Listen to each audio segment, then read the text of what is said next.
Un tambour, des supplications, mais surtout un réveil. Comme chaque année, El Moussaharati Mohamed Toufik fait la tournée des rues dans son quartier pour réveiller ses habitants. Mais cette année, avec la guerre à Gaza, l'ambiance est moins à la fête dans les allées. J'étais très jeune quand j'ai commencé. À la base, ma toute première fois, j'avais accompagné un Moussa Harati durant une tournée. Et aujourd'hui, ça fait 25 ans que je fais ce boulot. J'ai vraiment senti que la guerre à Gaza a créé beaucoup de tristesse. Et ça se ressent avec les enfants qui sont moins présents que d'habitude.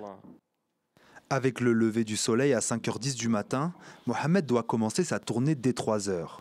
Depuis 25 ans, chaque année, l'homme enfile son costume traditionnel et son chapeau rouge, aidé par ses deux fils jumeaux de 17 ans, Mahmoud et Ahmed. On aide notre père en jouant du tambour ensemble. Mon père m'a appris comment parler aux gens, comment discuter et tisser des liens avec eux.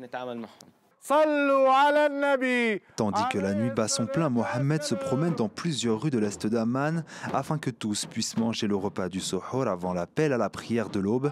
La rareté des personnes exerçant la profession de Moussaharati en Jordanie a rendu les habitants de ces quartiers chanceux de pouvoir se remémorer les souvenirs et les odeurs des ramadans de leur enfance.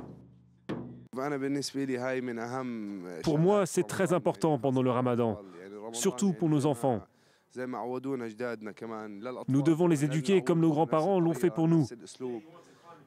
Leur apprendre à respecter la tradition. C'est une des choses les plus importantes du Ramadan, particulièrement pour les enfants. On essaye de perpétuer la tradition de nos grands-parents, on se doit de perpétuer les mêmes actions.